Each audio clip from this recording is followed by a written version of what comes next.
여러분 좋은 아침입니다. 5월 15일입니다. 우리에게 주신 말씀 사도행전 7장 37절에서 53절까지 말씀 함께 보겠습니다. 이스라엘 자손에 대하여 하나님이 너희 형제 가운데서 나와 같은 선지자를 세우리라 하던 자가 곧 이 모세라. 신의 산에서 말하던 그 천사와 우리 조상들과 함께 광야 교회에 있었고 또 살아있는 말씀을 받아 우리에게 주던 자가 이 사람이라. 우리 조상들이 모세에게 복종하지 아니하고자 하여 거절하며 그 마음이 도리어 애굽으로 향하여 아론더로 이르되 우리를 인도할 신들을 우리를 위하여 만들라. 애굽 땅에서 우리를 인도하던 이 모세는 어떻게 되었는지 알지 못하노라 하고 그때에 그들이 송아지를 만들어 그 우상 앞에 제사하며 자기 손으로 만든 것을 기뻐하더니 하나님이 외면하사 그들을 그 하늘에 군대 섬기는 일에 버려두셨으니 이는 선지자의 책에 기록된 바 이스라엘의 집이여 너희가 광야에서 40년간 희생과 제물을 내게 드린 일이 있었느냐. 몰록의 장막과 신 레판의 별을 받들었으며 이것은 너희가 절하고자 하여 만든 형상이로다. 내가 너희를 바벨론 밖으로 옮기리라 함과 같으니라. 광야에서 우리 조상들에게 증거의 장막이 있었으니 이것은 모세에게 말씀하신 이가 명하사 그가 본 그 양식대로 만들게 하신 것이라. 우리 조상들이 그것을 받아 하나님이 그들 앞에서 쫓아내신 이방인의 땅을 점령할 때에 여호수아와 함께 가지고 들어가서 다윗 때까지 이르니라. 다윗이 하나님 앞에서 은혜를 받아 야곱의 집을 위하여 하나님의 처소를 준비하게 하여 달라고 하더니 솔로몬이 그를 위하여 집을 지었느니라. 그러나 지극히 높으신 이는 손으로 지은 곳에 계시지 아니하시나니 선지자가 말한 바 주께서 이르시되 하늘은 나의 보좌요 땅은 나의 발등상이니 너희가 나를 위하여 무슨 집을 짓겠으며 나의 안식할 처소가 어디냐. 이 모든 것이 다 내 손으로 지은 것이 아니냐 함과 같으니라. 목이 곧고 마음과 귀에 할례를 받지 못한 사람들아, 너희도 너희 조상과 같이 항상 성령을 거스르는도다. 너희 조상들이 선지자들 중에 누구를 박해하지 아니하였느냐. 의인이 오시리라 예고한 자들을 그들이 죽였고 이제 너희는 그 의인을 잡아준 자여 살인한 자가 되나니 너희는 천사가 전한 율법을 받고도 지키지 아니하였도다. 아멘. 하나님의 말씀입니다. 한번 더 읽으시면서 묵상하시겠습니다.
어제에 이어서 스데반 집사님에 대해서 계속 살펴보고 있는데요. 어제는 이 스데반이 은근히 비유적으로 공회원들을 책망하는 모습이었습니다. 구약에 수없이 나온 반역자들, 하나님을 대적했던 사람들을 예로 들면서 이런 모습이 사실 너희가 아니냐라고 이렇게 둘러서 이야기했던 것이죠. 그런데 오늘은 보다 직접적으로 그 증거들을 제시하며 정확히 찔러 들어가는 모습이죠. 먼저 모세와 함께 했던 이스라엘 백성들을 보여줍니다. 스데반이 그들을 광야 교회라고 부르는데, 여러분 교회는 하나님을 믿는 사람들의 모임이니까 그 백성들도 교회가 맞죠. 광야 교회가 어떻게 시작됐나? 하나님께서 직접 주신 말씀이 하나님의 백성들에게 전해짐으로 교회가 시작되었습니다. 그리고 그들은 가나안이라는 땅을 향해 애굽을 떠났죠. 그렇게 교회가 시작된 것입니다. 말씀, 백성, 땅. 이 세 가지 중 어느 하나도 유대인들이 직접 마련하지 않았고 하나님께서 다 주신 것들이죠. 사실 이 세 가지 중 어떤 것도 사람이 할 수 있는 게 없잖아요. 말씀, 백성, 땅. 가나안을 어떻게 정복해요? 이스라엘 백성들이. 다시 말해 이스라엘이라는 광야 교회는 철저히 하나님의 손에 의해 지어진 교회다. 이런 얘기죠.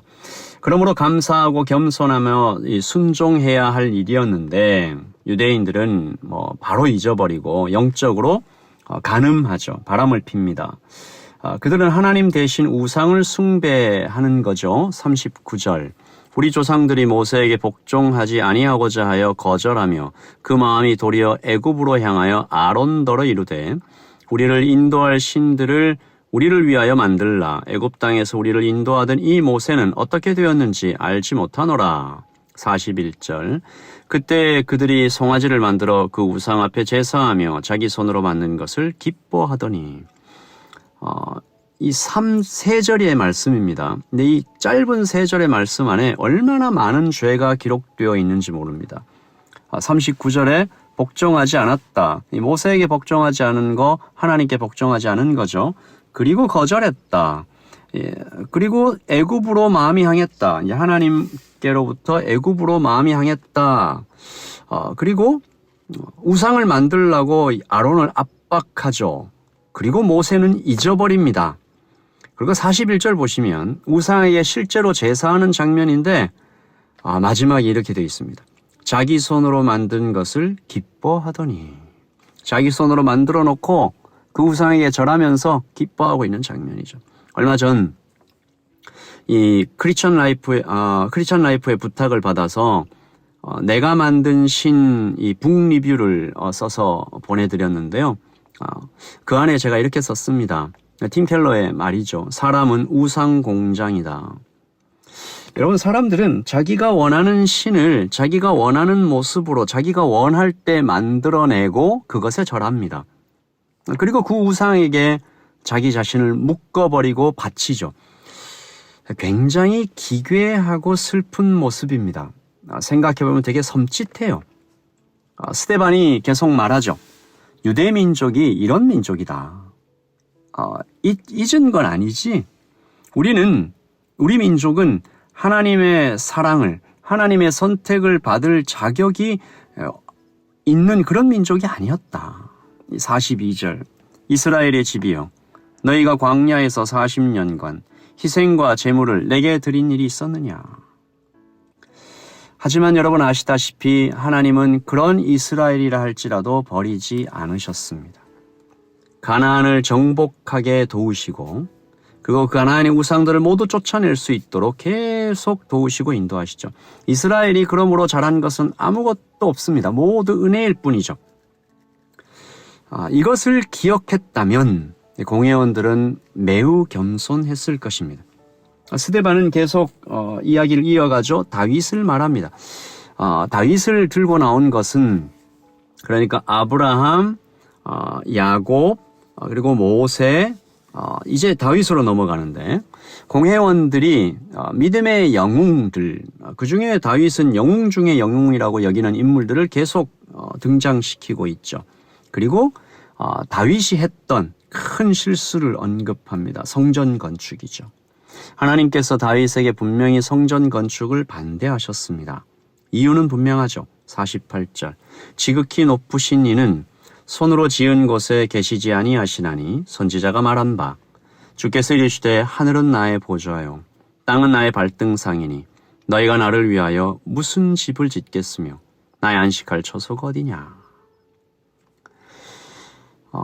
성전은 눈으로 보이는 어떤 물리적인 장소가 아니다라고 분명히 얘기하셨습니다. 하지만 다윗이 포기하지 않죠. 결국 아들 솔로몬에 이르러 이 성전 건축이 완료가 되는데 작년이었던 것 같아요. 우리가 열왕기하를 살펴보면서 솔로몬의 성전 건축이 사실은 순수한 믿음의 발현이라기보다는 주변 나라의 문화에 편승한 점, 그리고 왕권을 강화하게 한 어떤 그런 부분들이 복합적으로 작용한 것이다라는 걸 좀 살펴봤는데요. 솔로몬은 화려하고 웅장한 성전을 건축하죠. 그런데 스데반이 이것을 지적한 것입니다. 그들이 그렇게 자랑하고 소중히 여기는 이 성전은 사실 실체가 아니다. 물리적인 장소에 하나님께서 어떻게 묶이실 수가 있느냐. 좀 더 심하게 얘기하면 성전은 사실 아무것도 아니다 라고 얘기하는 거죠. 어찌 아직도 모르느냐. 너희가 정말로 중요하게 생각해야 될 것은 하나님의 말씀이다. 그런데 그 말씀을 듣지 않고 있다라는 거죠. 51절. 목이 곧고 마음과 귀에 할례를 받지 못한 사람들아, 너희도 너희 조상과 같이 항상 성령을 거스리는도다. 예수 그리스도를 잡아 죽인 것만 봐도 그들이 성령께서 마음에 부딪히는 말씀들을 거부했다는 것을 알 수 있습니다. 그리고 사실 유대민족은 계속 그렇게 해왔던 거죠. 52절 너희 조상들이 선지자들 중에 누구를 박해하지 아니하였느냐? 의인이 오시리라고 예고한 자들을 그들이 죽였고 이제 너희는 그 의인을 잡아준 자요 살해한 자이다. 그러니까 공회원들의 죄가 제일 크다라고 빗대어 이야기하고 있는 것인데요. 유대민족은 하나님의 말씀을 못 알아듣고 보낸 선지자를 박해하고 도대체 잘한 것이 하나도 없는 민족인데 그런 유대민족인데 그리고 특별히 너희들은 그 모든 죄보다 더 비교할 수 없이 큰 죄, 오시리라 예고한 메시아를 잡아 죽인 죄를 저질렀으니 이제 어떻게 할 것이냐 라는 것입니다. 어제와 똑같은 메시지가 반복되고 있는데요.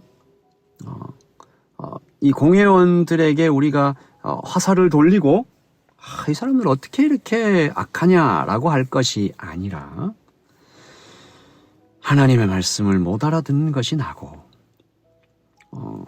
하나님께서 여러 가지 경로로 나에게 말씀하셨음에도 불구하고 그 말씀을 무시했던 사람도 나고 도대체 잘한 것이 아무것도 없는 그 민족, 유대민족 같은 사람이 나다라는 사실을 오늘 아침에 깨닫고 걸어가야 되는 것이죠.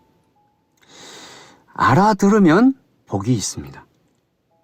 하나님은 그 어떤 순간에도 돌아오면 받아주시는 분이죠. 여러분, 공회원들은 알아들었을까요? 알아들었다면 어떻게 행동했을까요?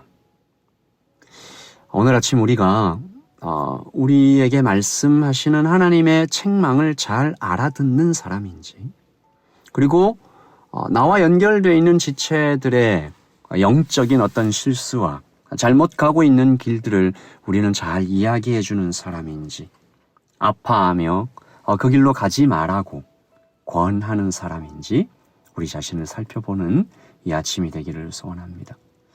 오늘 이 스데반의 설교가 공회원들에게 가서 꽂히는 것처럼 나에게 내 심장에 와서 꽂히는 그런 날이 되기를 소원합니다. 기도하겠습니다. 하나님 아버지 감사합니다. 하나님, 이 유대민족처럼 정말 잘한 것 하나도 없는 우리를 사랑하시고 위하여 죽으시고 또 밤이나 낮이나 우리를 인도하시고 지키시는 하나님의 사랑을 오늘도 받습니다. 오늘도 다시 깨닫습니다. 아버지 하나님, 이 공회원들이 우리와 전혀 다를 바가 없는 존재임을 다시 한번 고백하고 하나님, 우리는 가만히 놔두면 이 공회원들처럼 정말로 주님을 무시하고 어쩌면 주님을 못 박는 그런 존재가 될 수밖에 없음을 다시 한번 주님께 고백하고 겸손함으로 하루를 살기를 원합니다. 아버지 하나님, 이 말씀이 우리의 심장에 와서 꽂히게 하여 주시고 그리고 우리의 눈을 열어 혹시 우리 주위에 주님의 말씀을 알아듣지 못하고 자꾸만 곁길로 가는 형제 자매가 있으면 아파함으로 사랑함으로 손을 붙잡아 다시 돌아오라고 이야기해 줄 아는 우리가 되게 하여 주시옵소서. 이번 주 토요일에 또 우리가 함께 말보르팍에 가서 기도하고 전도하게 되는데 아버지 하나님, 많은 사람이 동참하게 하시고 내 안에 타고 있는 이 복음이 나를 변화시키고 나를 살리시는 이 복음이 우리의 입술을 통해 전해지는 놀라운 일이 있을 수 있도록 주님 도와 주시옵소서. 오늘 하루를 주님께 맡겨드립니다. 주님 감사합니다. 예수님의 이름으로 기도합니다. 아멘. 여러분, 오늘도 평안하십시오. 그리고 예수님을 전하며 예수님을 사랑하는 하루가 되기를 소원합니다. 샬롬.